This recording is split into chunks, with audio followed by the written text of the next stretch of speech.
El sonido de la lluvia golpeaba sin descanso sobre el asfalto resquebrajado mientras 4 camionetas blindadas avanzaban a toda velocidad, atravesando las calles desiertas como depredadores al acecho. Los faros cortaban la oscuridad y se reflejaban en los charcos, hasta que, con un chirrido seco de frenos, los vehículos se detuvieron bruscamente frente a una vieja casa de madera, desgastada por los años y la humedad. Las puertas de las camionetas se abrieron al unísono. De su interior descendieron varias personas vestidas completamente de negro, cubiertas con trajes tácticos y cascos que ocultaban sus rostros. Portaban armas largas y se movían con una precisión inquietante. Sin pronunciar palabra, avanzaron hacia la entrada principal. Con un solo golpe de ariete, la puerta se partió en dos, y una ráfaga de viento y lluvia se coló en el interior oscuro. En la segunda camioneta, 3 hombres permanecían sentados, observando con calma la operación a través de las ventanas empañadas. Conversaban en voz baja, como si ya saborearan la victoria. ¿Cómo vamos a torturarlo?, preguntó un hombre gordo, con una sonrisa torcida y ojos pequeños que brillaban con malicia. Yo voto por desollarlo vivo, dijo el de cabello canoso, exhalando el humo de un cigarro mientras su voz grave dejaba claro que lo decía en serio. Va, gruñó el tercero, demasiado trabajo para esa mierda. Solo hay que matarlo rápido. Por su culpa hemos perdido millones, y casi nos descubre la prensa. En ese momento, la radio crepitó con interferencia. Señor, el objetivo está inmovilizado. Aquellas palabras fueron la señal. Los 3 hombres se bajaron de la camioneta y caminaron bajo la lluvia hacia la casa, sus botas hundiéndose en el barro. Al cruzar el umbral, lo vieron. Sentado en una silla, esposado, con el rostro cubierto de sudor y golpes, estaba el hombre que tanto dolor de cabeza les había causado. John, repitió el canoso con una sonrisa venenosa. ¿De verdad creíste que tus acciones no tendrían consecuencias? Jódete, Mario, escupió John, mirándolo con desprecio. Malditos corruptos, por eso este país está hecho mierda, por tipos como ustedes. Ja ja ja ja, este mocoso creyó que iba a cambiar algo, rió el gordo. ¿A quién llamas mocoso, viejo marica? John sonrió con burla. ¿O acaso crees que nadie sabe que al coronel Díaz se lo cogen unos negros en la esquina? El rostro de Díaz se contrajo en una mueca de odio. Sin decir palabra, hizo un leve gesto con la cabeza, y uno de los soldados golpeó a John con la culata del fusil. El impacto fue tan fuerte que este tosió sangre, dejando un hilo rojo sobre su barbilla. Ya mátenlo, ordenó el tercero, Miguel, con impaciencia. Carajo, Miguel, intervino Mario, primero hay que torturarlo. ¿Qué gracia tendría dejarlo ir tan rápido sin hacerle pagar por los millones que nos robó? De repente, una risa suave, casi burlona, escapó de los labios de John. Todos se giraron hacia él. ¿En serio, qué tan estúpidos pueden ser?, dijo, escutiendo un poco de sangre. Entrar a una casa, sin revisarla primero. El silencio se volvió espeso. Mario frunció el ceño. Díganme que revisaron la casa antes. Señor, pensé que no era necesario, ya que lo capturamos afuera, balbuceó uno de los soldados. Malditos idiotas. Rugió Díaz. La risa de John se volvió más fuerte, más perturbadora. Ja ja ja ja ja ja ja ja ja ja ja ja, imbéciles, malparidos de mierda, ja ja ja ja ja ja ja ja. Miguel, harto, desenfundó su pistola y apuntó a la frente de John. Pero justo antes de apretar el gatillo, un rugido ensordecedor sacudió la casa. Una explosión brutal destrozó paredes y ventanas, lanzando a todos por los aires. El mundo se volvió fuego, humo y gritos, narración de John, la oscuridad que me rodeaba no tenía fin. No era como cerrar los ojos, ni como estar en una habitación sin luz. No, esto era diferente. Aquí no existía el suelo, ni el cielo, ni el aire. No había frío ni calor. Era una nada pura, absoluta, que te hacía olvidar que alguna vez existió el mundo. Flotaba. No había gravedad que me empujara hacia abajo, ni fuerza que me levantara. Solo yo, perdido en un silencio tan profundo que podía escuchar mi propia respiración, y hasta eso sonaba extraño, como si viniera de alguien más. Me pregunté dónde demonios estaba. La última imagen que recordaba era la casa, el olor a pólvora, el calor insoportable de las llamas, y después, el estruendo. Yo mismo había colocado los explosivos, calculado los segundos y apretado el detonador para volar a esos malditos hijos de puta en pedazos. Me aseguré de que no quedara nadie vivo. Yo los maté, entonces ¿qué estaba haciendo aquí? La pregunta más incómoda me golpeó. Si existe el cielo o el infierno, ¿a cuál de los dos iría? Mi vida había sido un desastre. Robos, peleas, traiciones, sangre en mis manos. Pero también había salvado vidas, ayudado a personas que nadie más quería ayudar. Era como si mi existencia hubiera sido una moneda lanzada al aire. A veces caía en el lado correcto, otras en el lado más oscuro. En medio de mis pensamientos, algo interrumpió el vacío. Una luz. Era diminuta, lejana, como una estrella perdida en un cielo negro. No era cegadora ni incómoda, más bien hipnótica. Me atrajo desde el primer momento, y antes de que pudiera reaccionar, creció. No poco a poco, no, en un solo instante. En un parpadeo, se volvió 1000 veces más grande, como si un sol hubiera explotado justo delante de mí. El destello me atravesó los ojos como cuchillas ardientes. El dolor fue tan intenso que tuve que cubrirme el rostro, aunque eso no sirvió de nada. La luz lo devoraba todo. Y entonces llegó la caída. No vi de dónde venía, pero de pronto el vacío me soltó. Sentí el viento golpeándome con fuerza, arrancándome un grito que se perdió en el abismo. Caí, sin ver el final, hasta que un golpe brutal me destrozó la espalda contra un suelo frío y duro. El impacto me arrancó el aire, dejándome jadeando como si me hubiera ahogado. Abrí los ojos y me obligué a incorporarme, con cada músculo gritando de dolor. La luz había desaparecido. Ahora estaba en una habitación pequeña, con paredes manchadas y un techo bajo. Olía a polvo viejo, a madera húmeda y a algo más, algo rancio, como si nadie hubiera abierto una ventana en años. No entendía nada. Yo había muerto. La explosión me había llevado junto con ellos. Entonces, ¿por qué seguía vivo? Bajé la mirada hacia mis manos, y el corazón me dio un vuelco. No eran mis manos. Eran más pálidas, más delgadas, con venas que no reconocía y dedos largos, casi frágiles. Me puse de pie, tambaleando, y crucé la habitación hasta un espejo colgado en la pared. Lo que vi me dejó helado. Ese no era mi rostro. Frente a mí había un chico joven, con facciones suaves, una expresión casi tonta. Llevaba puesta una gorra de lana, como si quisiera ocultar algo. Lo reconocí al instante, y eso me hizo sentir aún peor. No puede ser, susurré, acercándome más al espejo. Era Ajax Petropoulos. Un maldito personaje de la serie de Netflix Wednesday. Antes de que pudiera procesarlo, un dolor insoportable me atravesó la cabeza. Era como si alguien estuviera taladrándome el cráneo desde dentro. Casi caí de rodillas mientras una avalancha de recuerdos ajenos me invadía. Conversaciones que no tuve, lugares en los que nunca estuve, rostros que no conocía pero que ahora me resultaban familiares. Todo lo que Ajax había vivido estaba ahí, y yo podía sentirlo como si hubiera sido yo mismo. Cuando el dolor cedió, saqué un celular del bolsillo. Lo desbloqueé sin pensar, como si mis manos supieran el código de memoria. Revisé los mensajes y vi varios enviados a Enid. Todos sin respuesta. Ya entendía lo que pasaba. Enid ya no estaba interesada en Ajax. Pero ni siquiera tuvo la decencia de decírselo. Lo dejó creyendo que todavía eran novios, mientras ella se besaba con Bruno en algún rincón. Infiel. Zorra. Me recordó demasiado a mi ex, y eso encendió una ira que llevaba meses enterrada. Me quité la gorra y encontré en la mesa un par de gafas. Me las puse, no por necesidad, sino para mirar más de cerca mis nuevos ojos en el espejo. No eran como los míos, había algo en ellos. Algo oculto. Ajax era una gorgona. Tenía el poder de convertir en piedra a las personas con la mirada, aunque, en su forma original, el efecto duraba solo unas horas. Pero si esa habilidad se entrenara, si yo la empujara al límite, quizás podría matar con solo mirar. Como Medusa. Ajax era un personaje con un poder increíble, pero desperdiciado en su historia original. Un talento oculto que nunca se aprovechó. Yo no iba a cometer ese error.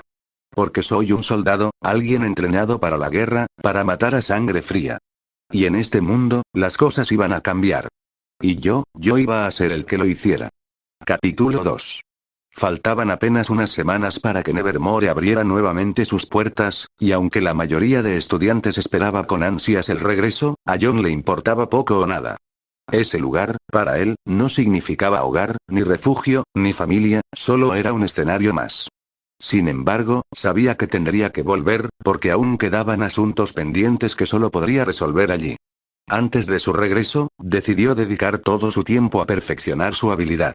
No se trataba solo de mantenerla bajo control, sino de explorar hasta dónde podía llegar con ella. Quería medir con exactitud cuánto tiempo podía petrificar a un ser vivo, y qué pasaba después. Los primeros días fueron de pura experimentación. Se centró en animales pequeños. Ardillas, pájaros, gatos callejeros y ratas. A veces, la petrificación duraba apenas unos minutos. Otras, se extendía por horas. Pero siempre, al final, las criaturas volvían a moverse, aún con vida. Para John, eso no era suficiente. Recordaba a Medusa, la criatura mítica capaz de convertir en piedra para siempre a sus enemigos, sin darles posibilidad de volver. Él quería lo mismo, un poder definitivo, sin margen de error. Lo único que no le gustaba de esa idea era la incomodidad de llevar serpientes vivas en la cabeza. Él quería algo más limpio, más controlado. Había, sin embargo, una debilidad peligrosa. Su habilidad podía afectarlo a él mismo. La primera semana se enfocó en entrenar para eliminar ese riesgo. Se expuso deliberadamente a su propia mirada, primero con reflejos accidentales en espejos y luego de forma intencional. Al principio, bastaba un segundo para que su cuerpo se endureciera, pero con práctica logró resistir. En cuestión de días, había pasado de petrificarse con un simple vistazo a necesitar varios minutos de contacto visual consigo mismo para que el efecto se activara. Ese mismo período trajo otro cambio inesperado. Su ojo derecho mutó, adoptando la pupila vertical y la tonalidad dorada de un ojo de serpiente. Lejos de asustarlo, aquello lo hizo sonreír. Lo interpretó como una señal de que su poder estaba evolucionando. Se deshizo de su ropa habitual, sustituyéndola por prendas más elegantes y sobrias, además de un conjunto con capucha que le permitiera ocultar su identidad cuando fuera necesario. Una semana más tarde, su otro ojo cambió para igualar al primero. Ahora, con solo mirar, podía petrificar animales pequeños de manera indefinida, hasta que él mismo decidiera liberarlos, o no hacerlo jamás. Su debilidad había desaparecido por completo. Ya no importaba si se miraba en un espejo o cualquier superficie reflectante, la petrificación sobre sí mismo ya no funcionaba. Con otra semana de entrenamiento intensivo, añadió ejercicio físico y una dieta abundante para reforzar su cuerpo.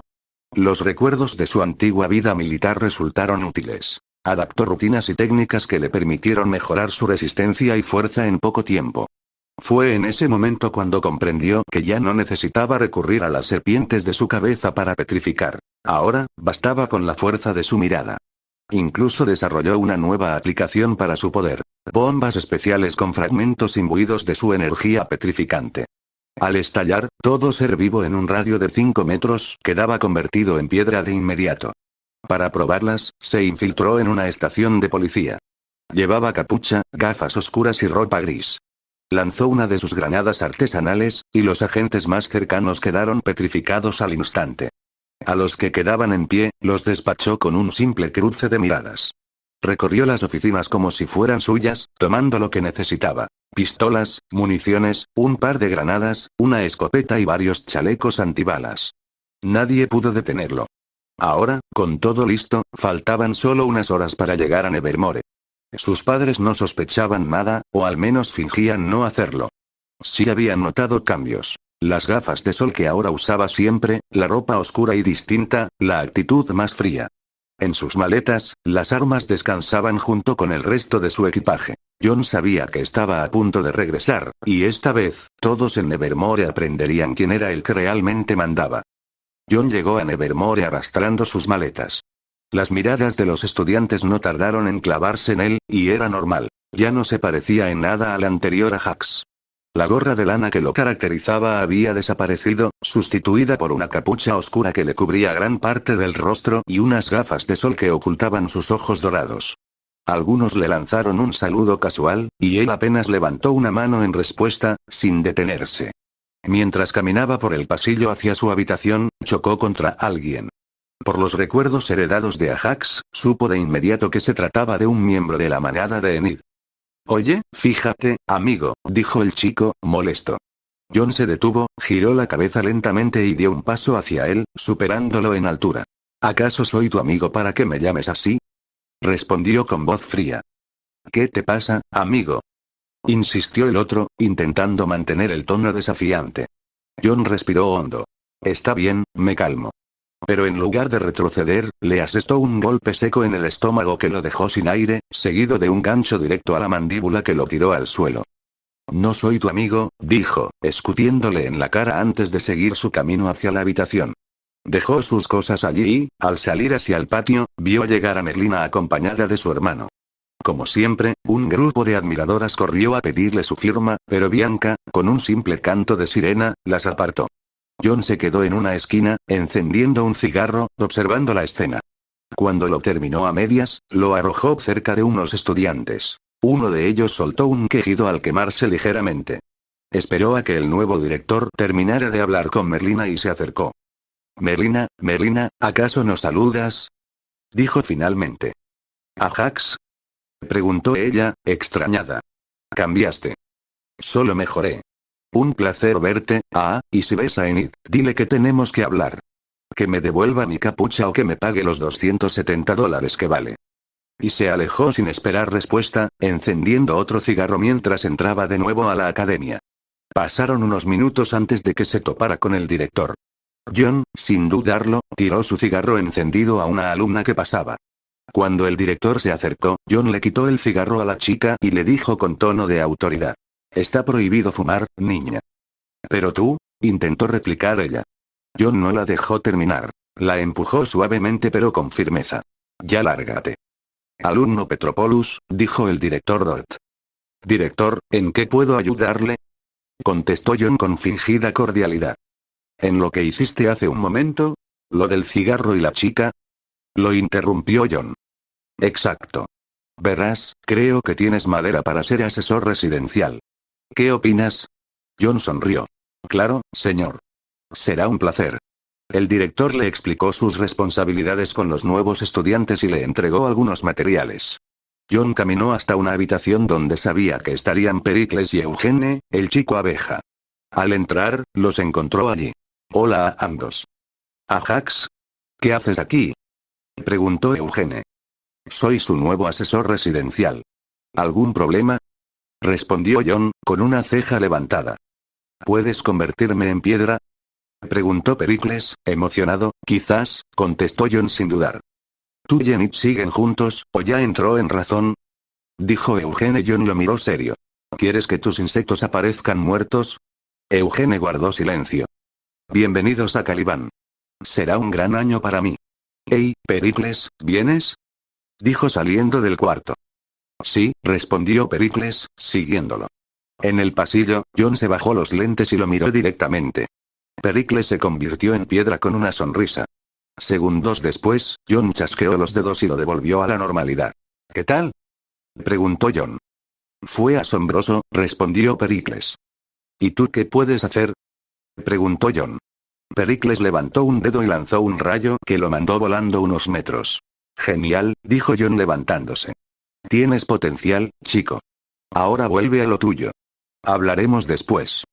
Encendió un cigarro y comenzó a fumar. Esa noche, Jon repitió la vieja tradición de Ajax de contar la historia del árbol calavera al grupo de estudiantes. Cuando terminó, se apoyó en la ventana, encendió un cigarro y murmuró. Parece que el cáncer me matará antes que cualquier otra cosa. Pericles apareció detrás de él, asustándolo un poco. No hagas eso, cabrón. ¿Quieres hacer algo divertido? Preguntó Pericles con una sonrisa. Claro que sí, respondió Jon, sonriendo también. Sígueme, dijo Jon, trepando hacia los techos. Ya arriba, Jon preguntó. ¿Hasta dónde llegan tus rayos? No estoy seguro, respondió Pericles. ¿Ves esa ventana circular allá? Jon señaló un ventanal dividido en dos colores. La veo. En cuanto te dé la señal, dispara. Se escucharon unos aullidos en la distancia, y cuando cesaron, Jon dijo. Ahora. El rayo atravesó la ventana, y los gritos que siguieron hicieron que Jon estallara en carcajadas. Pericles lo imitó. ¿Quiénes están ahí? Preguntó Pericles, todavía riéndose. Las copias baratas de los verdaderos licántropos, contestó Jon. Sacó otro cigarro y se lo ofreció a Pericles. ¿Fumas? El chico dudó, pero aceptó. Jon lo encendió para ambos. Este va a ser un año divertido, pensó Jon, con una sonrisa que mezclaba malicia y satisfacción. Capítulo 3. Jon se despertó como un cadáver que volvía a la vida. El movimiento fue torpe, casi automático, como si su cuerpo arrastrara un peso invisible. Miró la pantalla de su celular.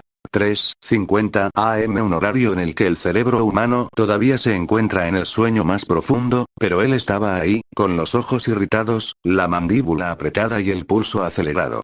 El insomnio lo estaba desgastando. Y lo peor no era eso. Lo peor era que no tenía cigarrillos. La cajetilla estaba vacía.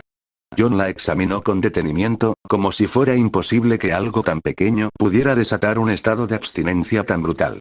Revisó bolsillos, mochila, incluso el suelo alrededor de la cama. Nada. El cuerpo reaccionó de inmediato. Sudor frío, respiración irregular, un leve temblor en los dedos. Un síntoma claro de dependencia. Y John lo sabía. Lo entendía de la misma forma que un soldado entiende las armas. Con precisión clínica. Se vistió rápido. Sudadera oscura, capucha, botas firmemente atadas. En menos de un minuto estaba fuera de la academia, avanzando hacia Jericó con paso acelerado. La temperatura era de apenas unos grados sobre cero. El viento helado cortaba la piel, pero la ansiedad lo mantenía caliente, eléctrico. El pueblo estaba desierto. Nadie circulaba a esas horas. John recorrió 3 calles vacías, pasó frente a 6 casas con las luces apagadas. Cada minuto aumentaba la irritación, como una presión en el pecho. Hasta que, finalmente, distinguió un rectángulo de luz al final de la calle. Una tienda abierta. El sonido de la campanilla al entrar fue casi violento en medio del silencio nocturno. El cajero, un hombre obeso y somnoliento, lo observó con desconfianza. John no le dio importancia. Tomó 2 cartones completos de cigarrillos y 4 botellas de alcohol barato. Pagó en efectivo, sin intercambiar una palabra. Apenas salió, encendió un cigarro y aspiró con fuerza. La nicotina inundó sus pulmones, y el efecto fue inmediato. El corazón disminuyó la frecuencia, la tensión en los músculos comenzó a ceder. Bebió un trago directo de la botella, sintiendo el ardor en la garganta. El cuerpo, por fin, encontraba equilibrio. De regreso en Nevermore, se dejó caer en la cama. Estaba dispuesto a dormir al fin. Pero entonces, un aullido atravesó la madrugada. Largo, gutural. No era un perro, un lobo. El segundo aullido llegó más fuerte, acompañado de risas. John abrió los ojos, encendió otro cigarro y se sentó en el borde de la cama. El humo se mezcló con el aire frío de la habitación. Miró la mesita. Allí estaban sus nudillos de plata. Se los colocó lentamente, uno por uno, como quien prepara un ritual. Si no me dejan dormir, murmuró, yo tampoco los dejaré respirar. Los encontró en una zona apartada, reunidos en torno a una mesa. Voces graves, carcajadas, olor a sudor y carne. Golpeó la puerta. 1 vez. 2 veces. A la tercera, se abrió. El primero que apareció frente a él apenas tuvo tiempo de procesarlo. John lanzó un derechazo seco, con una precisión quirúrgica. El impacto en la nariz generó un chasquido audible. El licántropo cayó de espaldas. Otro se levantó de inmediato, enseñando colmillos. John se bajó apenas los lentes. El efecto fue instantáneo. La petrificación avanzó sobre el cuerpo del chico como una ola rápida y letal. Primero los ojos, después la piel endurecida, hasta inmovilizarlo por completo. El primero intentó incorporarse, sangrando por la nariz, pero John lo remató con un segundo golpe en la mandíbula. El sonido del hueso fracturándose fue seco, limpio. Respiró profundo. Hay algo que no soporto en toda mi maldita existencia, y es que me jodan el sueño. El del suelo balbuceó entre sangre y saliva. Amigo, no fue nuestra intención. John lo miró desde arriba, con una calma insoportable. Amigo. Repitió. ¿Acaso parezco tu amigo? Una patada directa al abdomen lo dejó sin aire. John encendió otro cigarro con absoluta calma, lo llevó a los labios y aspiró, exhalando el humo sobre el rostro del chico. Tienen suerte, dijo, de que me encontraran con tabaco. Porque si me hubieran agarrado sin cigarrillos, los hubiera matado aquí mismo. Dejó que el humo se disipara en la habitación, miró con desprecio a la manada acorralada, y luego simplemente se giró y se marchó. Como si nada hubiera pasado. John se dejó caer en la cama como un saco vacío, todavía con el cuerpo impregnado de humo y alcohol. Sentía el sabor metálico de la resaca anticipada en la boca, pero no le importaba. Cerró los ojos pensando, casi convencido, de que esa vida absurda y torcida que llevaba era más tranquila que la anterior. Nadie lo cazaba. Nadie lo quería muerto a cada segundo. Una vida simple, se repitió. Claro. Una vida simple. Se durmió con esa mentira. Y cuando volvió a abrir los ojos, lo primero que notó fue el calor. Un calor pegajoso que se le metía por la nariz, que se adhería a la piel como si alguien hubiera vertido miel caliente sobre él. Ya no estaba en su habitación. Estaba en medio de una selva. El aire era espeso, saturado de humedad, cargado con ese olor penetrante de tierra mojada, hojas podridas y griega. Algo más. Algo dulzón, casi nauseabundo, como la carne al borde de la descomposición. John parpadeó, confundido, esperando ver la pared desconchada de la academia. No estaba. Solo árboles altísimos que parecían cerrarse sobre él. Frente a sus pies. Un camino de piedra. Bloques antiguos, cubiertos de musgo, demasiado ordenados para ser naturales. Una invitación. O una trampa. Avanzó. No supo cuánto tiempo caminó. Podrían haber sido minutos o toda una vida. El sendero parecía interminable, un intestino gris que se retorcía entre árboles y raíces que se alzaban como dedos de cadáveres. Y entonces apareció. La cueva. Una boca oscura abierta en la montaña, esperando. Entró. El aire dentro era frío y denso. Cada exhalación suya sonaba demasiado fuerte, como si alguien estuviera escuchándolo. Y ahí, bajo la luz tenue que entraba desde afuera, las vio. Estatuas. Cientos. Tal vez miles. Hombres con espadas, mujeres con túnicas, niños con el miedo aún congelado en la cara.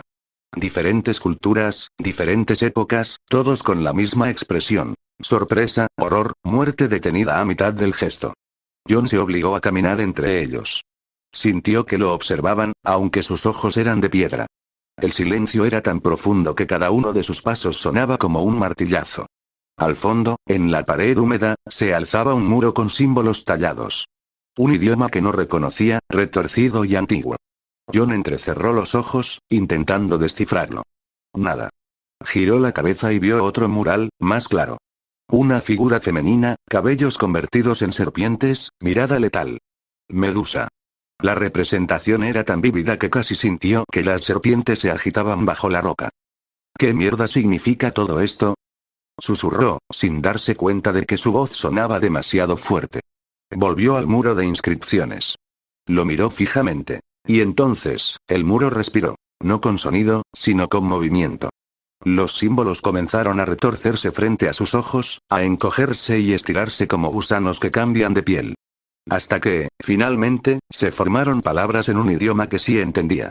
La frase estaba grabada en su mente con la precisión de un cuchillo. Aquellos que conviertes en piedra no mueren del todo. Sus almas quedan atrapadas en el mineral. Puedes consumirlas. Al hacerlo, lo que fueron será tuyo. Su fuerza, sus recuerdos, sus dones. John dio un paso atrás, el corazón golpeándole en el pecho. Miró de nuevo a las estatuas.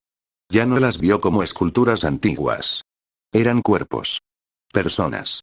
Almas encerradas en silencio, esperando que alguien las devorara. Y por primera vez en mucho, mucho tiempo, John sintió un escalofrío real recorriéndole la espalda. John se acercó a una de las estatuas, la de un anciano. Dudó un instante antes de tocarla, como si temiera que aquello fuera demasiado real. Y lo fue. En el instante en que sus dedos rozaron la superficie fría, una oleada de imágenes lo atravesó. Recuerdos que no eran suyos. Una vida gris, normal, días repetidos sin nada especial. El hombre no era un excluido, ni un guerrero, solo alguien común petrificado en el momento equivocado. John retrocedió, con el pulso acelerado. Pero su curiosidad pudo más. Se acercó a otra figura. Un niño, apenas de unos 10 años, con la boca entreabierta como si hubiera querido gritar. Lo tocó. Esta vez la ráfaga de recuerdos fue breve, fragmentada, pero distinta. El chico había sido un excluido, uno con un don extraño. Podía hacer que las plantas crecieran, podía controlarlas como si fueran extensiones de su cuerpo. Una habilidad poderosa, y sin embargo inútil para alguien tan frágil. El recuerdo terminó con un corte abrupto, como si se hubiera apagado de golpe. John tragó saliva y se obligó a tocar una tercera estatua.